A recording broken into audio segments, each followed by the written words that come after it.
kahapon at kagabi wala po kami at ngayon. So salamat po sa bawat isa, lalong-lalo na po Santi Florence, maging si Kuya, tatay ni Brother Lawrence, ano po, na kami po ay, or nagkaroon po tayo ng ganitong pangangaral ng salita. Alam niyo po, pagdating sa mga ganito, hindi po talaga mawawala ang salita ng Diyos, sapagkat ito po ay nagbibigay sa atin ng paalala na ang kamatayan darating din sa buhay natin na tayo po ang ilalagay dyan. Ano po? At nung unang gabi po ay itinalakay ko po yung kung paano ba tayo makakasigurado ng ating buhay balang araw. Kasi ang katanungan po dito ngayon, kung sakaling ikaw ay mabawian ng buhay, sigurado mo ba na sa langit ka pupunta? At kung titignan po natin, sabi ng iba, ay ubingat pa lang. Ay sorry, nakinulaan ng Tagalog. Bata pa ako.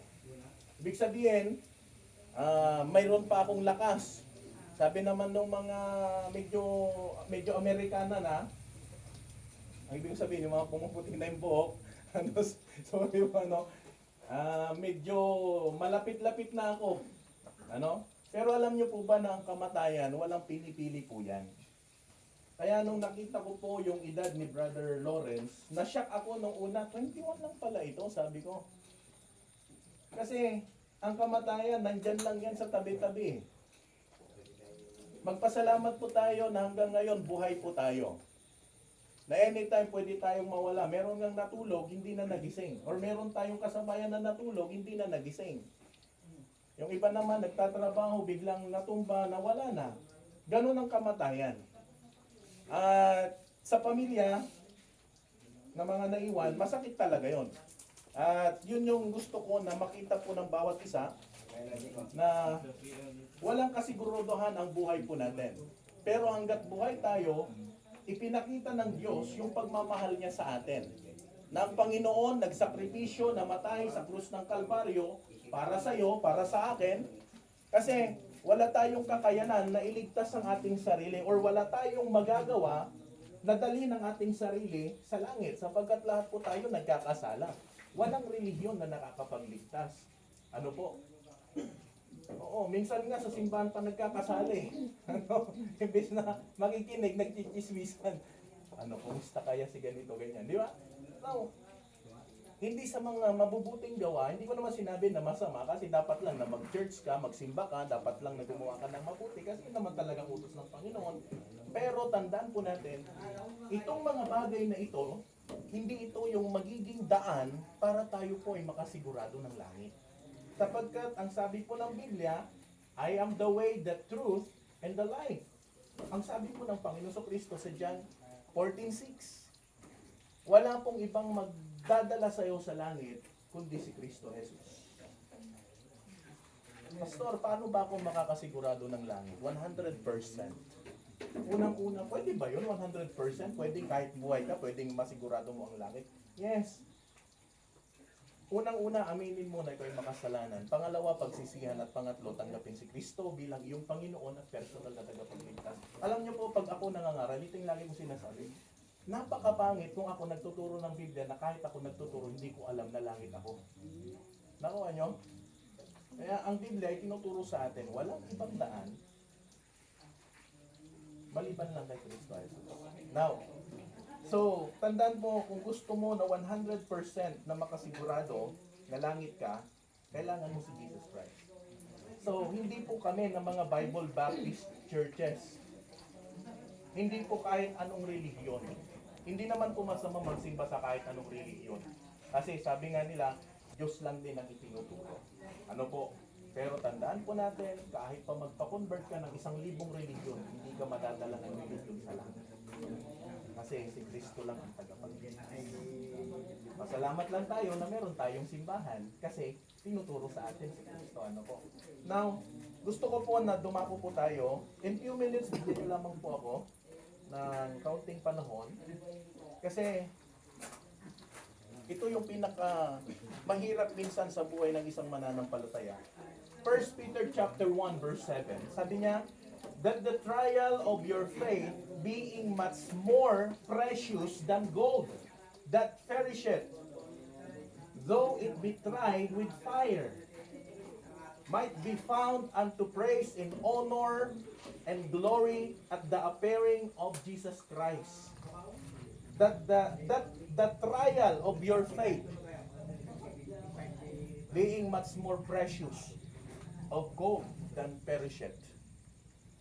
Sino ba sa atin dito ang hindi sinubok ng buhay?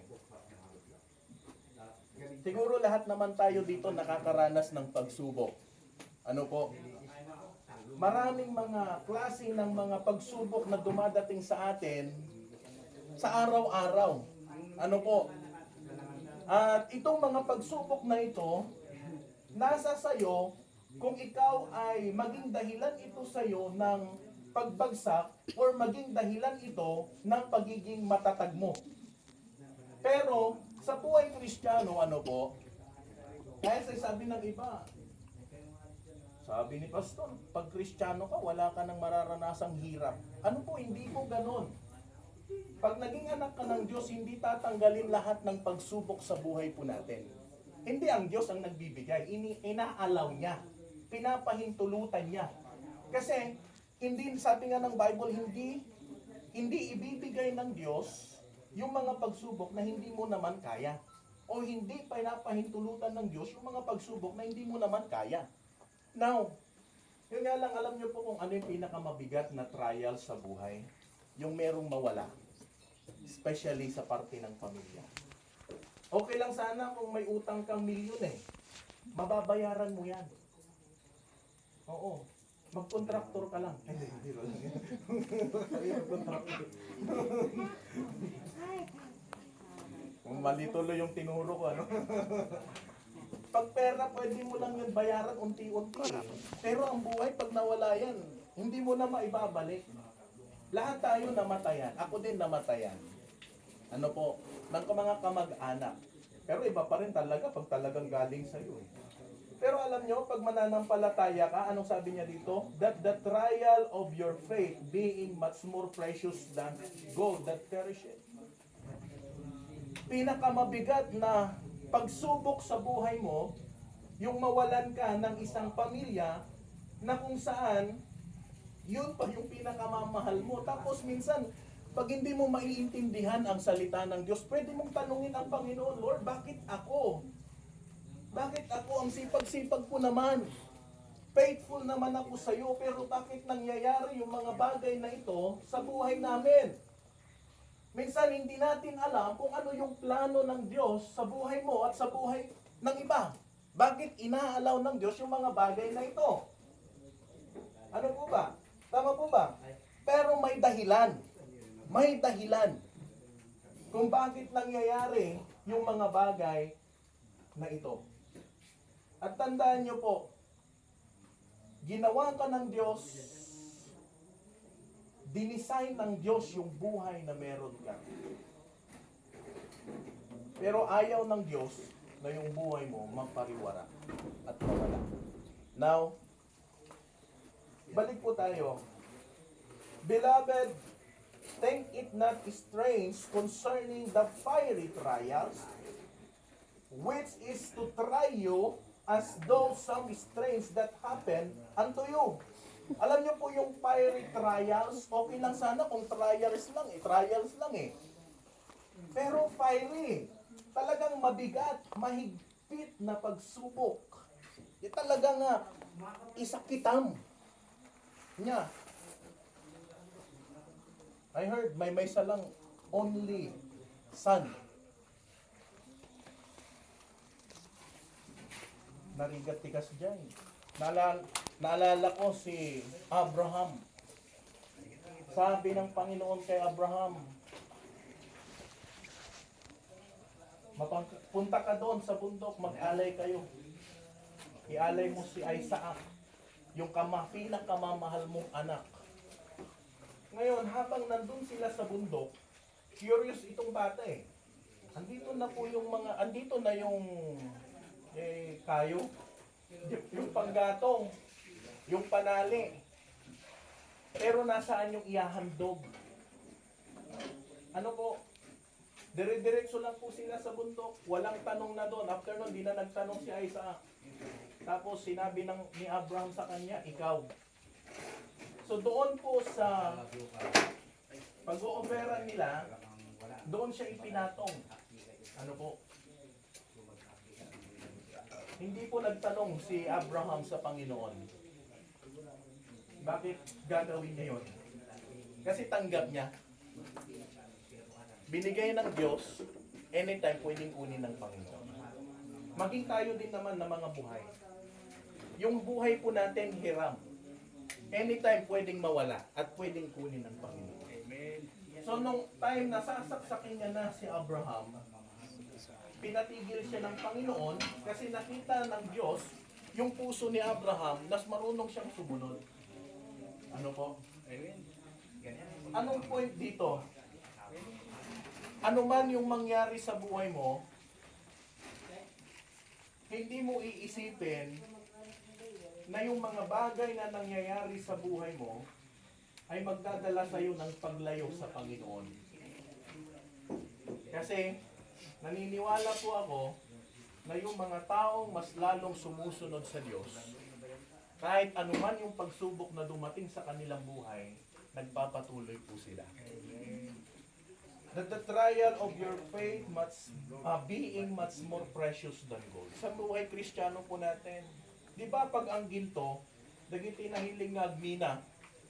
Sabagay ako, hindi ko pa nasubukan magmina eh. Sinasala. Sinasala po yan. Maraming proseso yan para mas lalong kuminang yung ginto. Yun ang buhay. Bakit hindi inalis ng Diyos yung mga pagsubok? Bakit inaalaw niya? Kasi gusto ng Diyos na matuto ka, tumibay ka, at mas lalo kang magtiwala sa Panginoon. Now, unang-una na sabi niya dito that trials are not punishment. Tandaan mo, hindi po punishment ang pagsubok. But test. Testing yan. God allowed trials to test you and purify our faith, not to punish us. Para hindi tayo pahirapan. Nakuha nyo? Sabi kasi ng iba, wala, pahirap to, mahirap, pinapahirapan ako ng Panginoon. Dalawa lang naman, bakit tayo nahihirapan? O tatlong klase lang naman. Bakit minsan naghihirap tayo? Una, pagsubok. Pangalawa, resulta ng mga ginagawa mo. At pangatlo, kapabayaan. Siyempre, pag pinabayaan mo, mangyayari talaga sa'yo. Pero pag gumawa ka din ng mali, mayroon din kapalit. Pag nagtanim ka, mag-aani ka, ganun talaga. Pero wala ka namang ginagawa, tama naman ang puso mo. Pagsubok yan. Ano po? Pagsubok yan. Your faith is valuable and precious. Ano po? So Peter compares the value of faith to the value of gold. Pag ikaw tumibay ka bilang isang mananampalataya dahil sa mga pagsubok sa buhay mo, mas daig mo pa yung ginto eh. Mas matindi ka pa sa ginto. Kasi ang daling, kumbaga para sa'yo, talagang pinuro ka na. Marami ka ng mga naranasan, kahit mahirap, at least, dumating man yung maraming panahon or paulit-ulit man yung mga nangyayari sa buhay mo, ang lagi mong sasabihin sa Panginoon, salamat kasi natuto ako. Yes. Ano ba? The purpose of the trial is purification. Ano po? Ang layunin ng pagsubok ay ang pagdadalisay. When? Maunawaan mo yung mga first time na maka-encounter ng pagsubok sa kanilang buhay. Minsan sobrang galit yan. Minsan magka-curse yan. Pero alam nyo, sa buhay Kristiyano po natin, pag naunawaan mo ng malalim ang salita ng Diyos, imbis na magalit ka, magpasalamat ka. Naalala ko tuloy si Job sa Bible. Si Job sa Bible doon sa Job chapter 1. Kung nabasa po natin, Ano yung pagsubok kay Job? Una, nawalan siya ng kayamanan. Pangalawa, yung 10 anak niya namatay. Ibig sabihin, 10. Sa isang iglap. Kasi nandun sila nagkakasiyahan. Then biglang narbangay di balayda, natumba. So, natabunan. Yung kayamanan, nawala. Ano ang sabi ni Job? Blessed be the name of the Lord. Hindi pa natapos doon yung kanyang hirap. Nagkasakit siya ng leprosy. And then, ang sabi ng asawa niya, ito pinakamahirap minsan eh. Yung i-curse ka ng asawa mo. Sasabihin ng asawa mo sa'yo, isumpa mo na yung Diyos mo at mamatay ka na rin. Grabe niya. Kaya mahirap talaga na hindi mo maintindihan kung ano ang plano ng Diyos. The ultimate outcome is glory. Tandaan mo, when Jesus Christ is revealed, our tested and refined faith will be found to be a source of praise. Ano po? Kapag si Jesucristo ay nahayag, ang ating nasubok at pinong pananampalataya ay matutuklusan, pinagmumulan ng papuri, karangalan at kalwalhatian. Tandaan po natin, ano? And thank God nga daytoy nga pamilya numanpay kastoy or kahit na ganito ang nangyari. Hindi naman 100% kasi maunawa naman natin na talagang masakit mawalan. Pero andun yung pagtanggap. Ano po? So tatapon na po tayo dito. Meron lang akong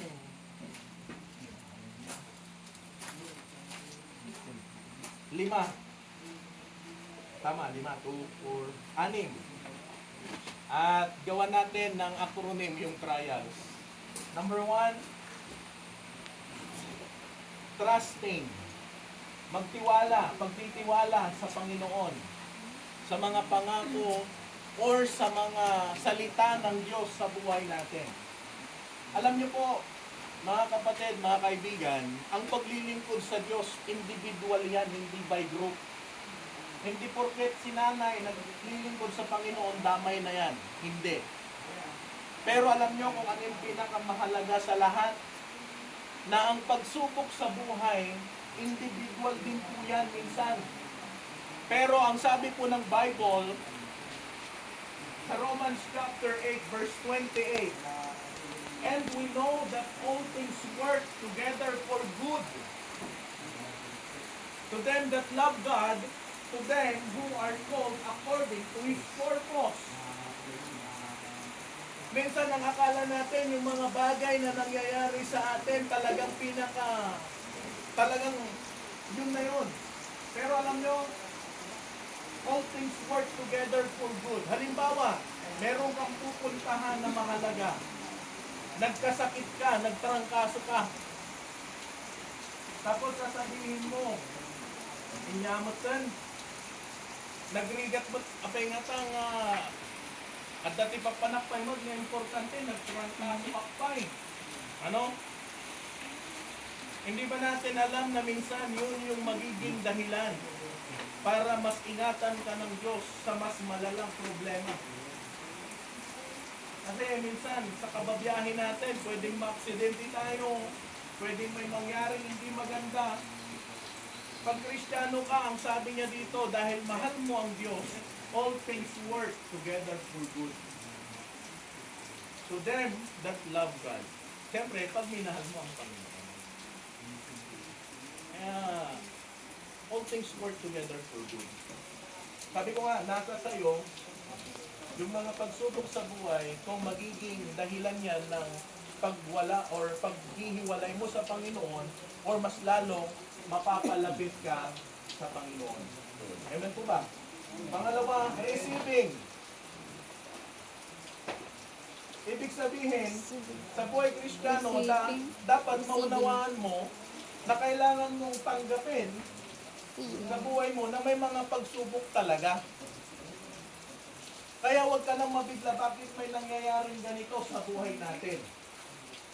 Yan nga lang, minsan, pag hindi ka handa talaga, maapektuhan ka. Ano po?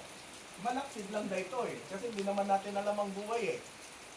Pero sa ibang mga bagay, or kahit sino, or kahit saan, sa buhay Kristiyano, tanggapin mo na may mga pagsubok talaga. Ano po? At handa ka, alam mo, na pagdating sa mga ganyang bagay, Diyos ang una mong lalapitan. Diyos ang lagi mong tatawagan. Ay, immune. Immune ka na. Okay, wag lang sa, hindi lang sa laging nasasaktan sa puso, laging nasasaktan sa puso, immune na. Pero pagdating sa buhay Kristiyano, dapat matuto kang dapat ma-immune ka pagdating sa mga pagsubok sa buhay. Yung naranasan mo, pwede kong maranasan yan. Yung naranasan niya, pwede mong maranasan yan. Pero ang tinuturo po sa atin ng Biblia, the more na nagtitiwala ka at lumalapit ka sa Panginoon, natututo ka naman. Nagiging immune ka na pagdating sa mga bagay na yan. Okay na yan, kaya ko na yan lagpasan sa biyaya ng Panginoon. Kasi natuto ka na eh. Naranasan mo na yan eh. Kaya parang sa una lang mabigat, pero pag habang tumatagal, parang wala ka ng pakiramdam. Kasi kayang-kaya mo na. And then, asking. Sa ibang salita, praying. Laging manalangin sa Panginoon. Alam niyo yung ibang tao, pag di nila kaya yung pagsubok sa buhay, pwedeng kunin na lang yung sariling buhay eh. Pero pag ikaw, may takot ka sa Panginoon at nagtitiwala ka sa Diyos, mag-pray ka, manalangin ka. Ano po? Ang panalangin ang pinakamabisa sa lahat ng bagay. Kasi pag hindi ka lumalapit sa Panginoon, maniwala ka, pag kahit kunting problema, pwedeng, ano kaya gagawin ko? Paano ko kaya gagawin? Paano ko kaya matutuloy? So, prayer. Yun naman ang pinaka-importante sa lahat eh. Okay. And then, learning. Pag natuto ka, ay pagdating sa problema, sa mga pagsubok, dapat matuto ka.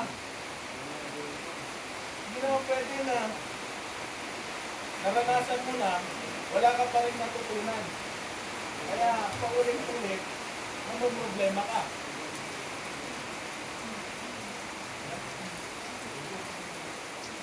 And then, letter S, last, standing. Ano yung kanta? Standing on the promises of God. Ano sabi niya sa 2 Corinthians chapter 1 verse 20? For all the promises of God in Him are ye. And in Him, amen, unto the glory of God by us. So lahat, sapagkat maging gaano man ang mga pangako ng Diyos ay nasa Kanya ang oo. Listen, ang tao, pag pinangakuan ka, pwedeng mapato yan. Tama? Pinangakuan ka na mamahalin ka niya, tapos sa dulo, iniwan ka niya. Di ba masakit yun? Ganun yun. Eh, huwag kayo minsan maniwala sa mga pangako ng tao. Makulada nga, patagdagan kay Skyway dito yung Kadayakan, naligat. Tawan pati traffic. Pero ang Diyos kailanman hindi nagbabago ang pangako ng Panginoon sa atin.